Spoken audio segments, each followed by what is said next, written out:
Okay, well, good morning everybody. Thank you for coming out today. My name is Rehn Freebairn. I represent S&W Seed Company, or formerly Pasture Genetics. We changed name, beginning in July basically. So we're fortunate enough, thank you Beth and Upper North, to be involved in the trial just in terms of the supply of some of these different pasture species. So my job is to keep this pretty informal. We'll just run through some of these pasture varieties here and of course open to any questions which you may have, but we'll just kick it off, maybe just make some brief notes just about some of these different varieties, different species and where they fit within a pasture grazing system, and I guess what the benefits and key traits of them are. But so kicking off, PM250 I guess is its breeding name. Its actual commercial name is Seraph.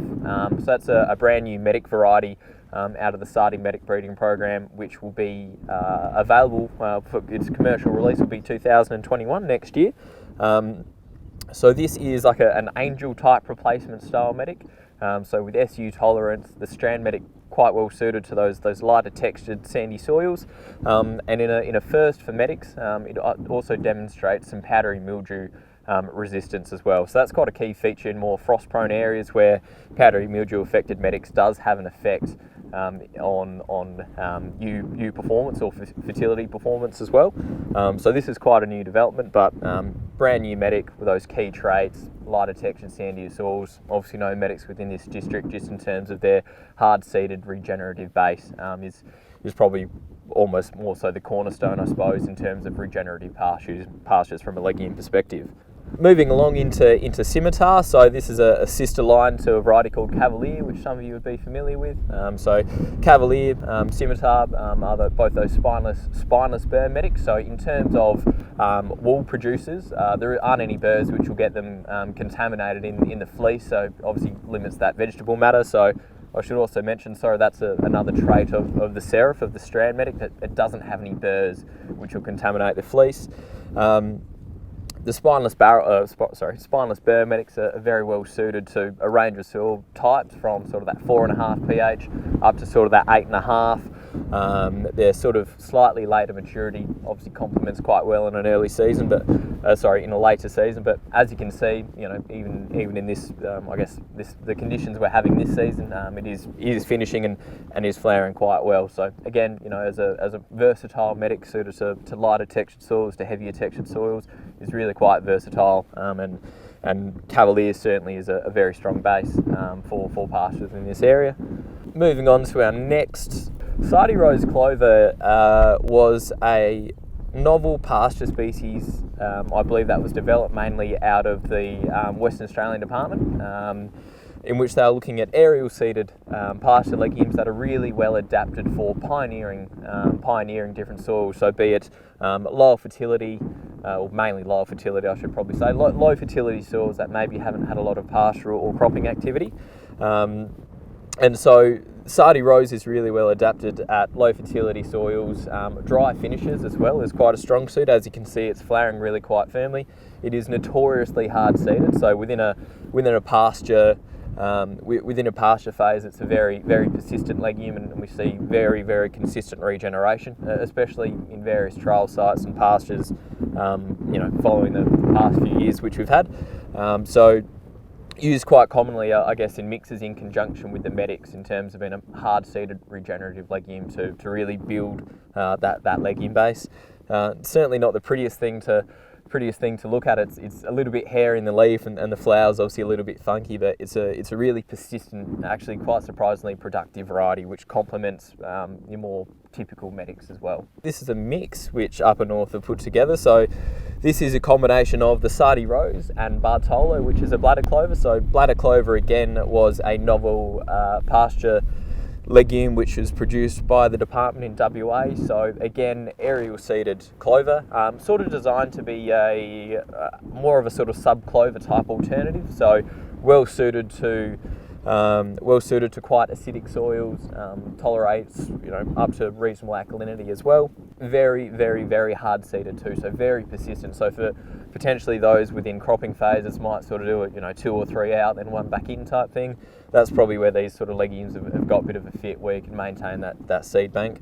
It is a bit later maturing than the rose is. You can see the The Bartola would sort of have a bit of a white flower head when it decides to sort of poke it out, so it's a little bit later maturing than the Rose. So to be honest, for this sort of district, I think, depending the season is probably where it's got to fit, but certainly I do know sort of back through, say, Bundalee Hills and that sort of thing, for example, there's a bit more of a commonly used, so picking the location, but persistent, hard-seeded, again, bit of a pioneering type species. It is an aerial seeder type species, yep, so it's probably a little while off, I'd say at least later this month, but we'll begin to see some flower heads start to form, and it'll pop up a bit of a white flower head, not all that dissimilar to that of the rose clover. There's a range of different Cerredellas. There's pink Cerredellas or French Cerredellas. There's yellow Cerredellas. Margarita falls in the pink or French Cerredella category. So this is one of the more unique sort of hard-seeded pink Cerredellas. And as you can see, it's just starting to flower now. That sort of pinky white sort of flower.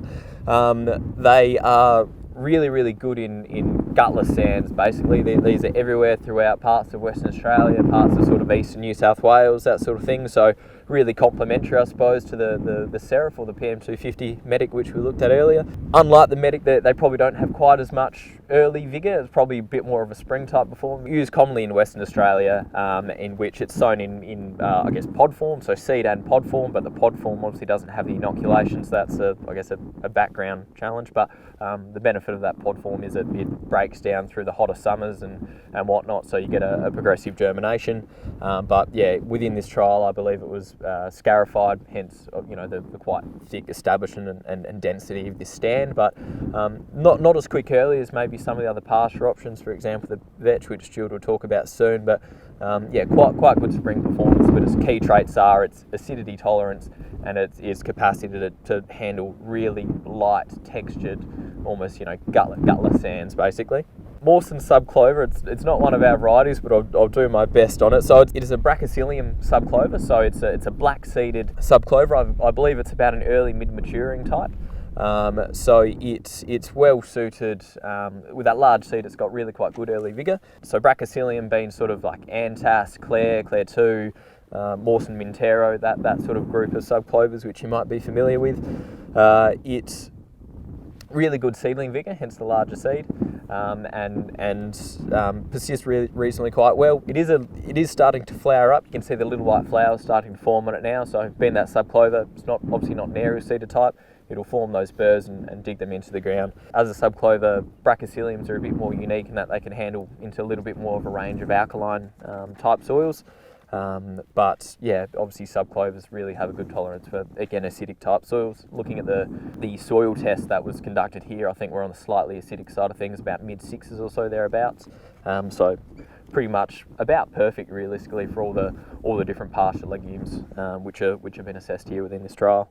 So now into the vetches, I suppose. So Studenica is a really exciting new common vetch release out of the Sardi vetch breeding program. We're obviously fortunate enough to have Stuart Nagel, the head vetch breeder from Sardi, join us today. Studenica is a really unique common vetch. It's got some tremendous traits for early vigour, most importantly, its frost tolerance and its winter production. It is an earlier maturing vetch, so it's quite well suited to drier regions. It's performed phenomenally in trials in Minneper, out in the Mallee, so I guess those fits where maybe Resina or Volga, those sorts of vetches have been good performers. This is where Studenica's got a really good fit. Similar to Blanc Fur, you might notice it's a little bit unique in that it's got some white flowers to it as well. Its capacity to get up and going out of the ground early is very good.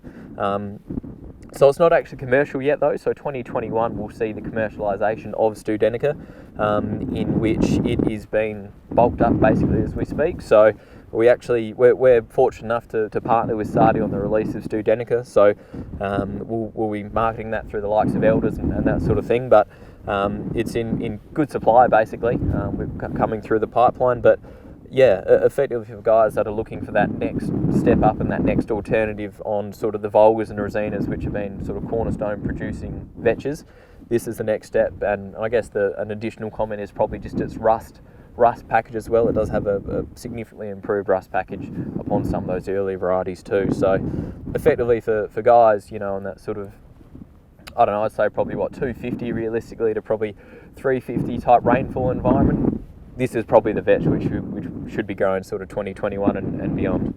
This is a mix of barrel medic and vetch. It's not actually uncommon, I suppose, to sow hard-seeded regenerative pasture legumes with vetches, just in terms of giving some canopy coverage and allowing those hard-seeded legumes to sort of seed down. So it's not at all uncommon. Probably does complicate weed control options just a tiny bit. You don't have, say, your broad strike broadswords, some of those options across it, because obviously you can check the vetch a little bit, but not uncommon just in terms of trying to provide that canopy, obviously that still early spring forage, and allow those hard-seeded legumes to seed down. So obviously it's not limited to just that of, say, a barrel medic or whatnot. Obviously can be utilised with, what other pasture species we might have looked at today or are considering. So look, Vulgar vetch is an early maturing common vetch too, so obviously a sativa type species. Vulgars, if anything, is early maturing too, but just doesn't quite see probably the same levels of early vigour, but still that common trait of that purple flower. But Vulgar has performed really, really well in the sort of lower rainfall type regions, but yeah, just doesn't quite share probably the same winter production and frost tolerance to that of Studenica. Lanza tedera is a seed net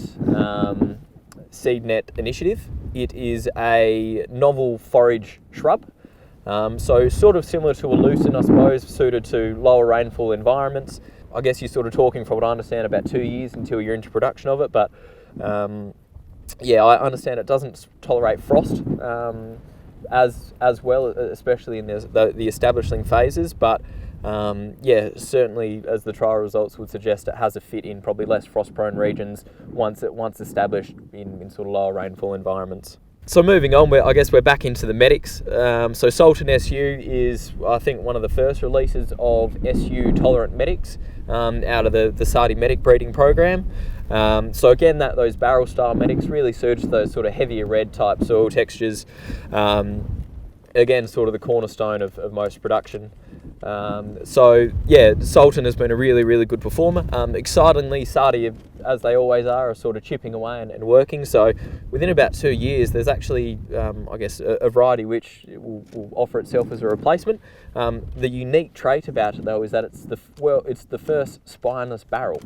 So as you might see, some of these pods have got the spines on them, which again will get attached to the wall and can obviously increase that vegetable matter. But coming through the Sardi program, there is a medic variety which will offer as a replacement. So similarly, again, SU tolerance. So obviously working across residue, so it can't be applied in crop, shouldn't be applied in crop. But working back into SU residues, it's certainly got that fit. The only unique thing, or I guess the thing is just to bear in mind, is offers itself more so as a straight, as a monoculture. You obviously wouldn't be using it across significant SU residues in a mix, because you blow out pretty much everything else. But yeah, slightly later maturity than, say, that of the PM250, as you can see next door, which is flowering pretty hard. The Sultan's just sort of gearing up into it, so the PM250 is around about that sort of 85 to 95 day maturity, whereas the Sultan, I believe, sort of back up around that 105 days type thing, I believe. So it's by no means the latest barrel, but it's not quite the earliest barrel either. So again, just a matter of, I guess, paddock selection, whether you need that sort of SU tolerance trait, and obviously maturity as well, picking what's going to suit your operation and your environment the best.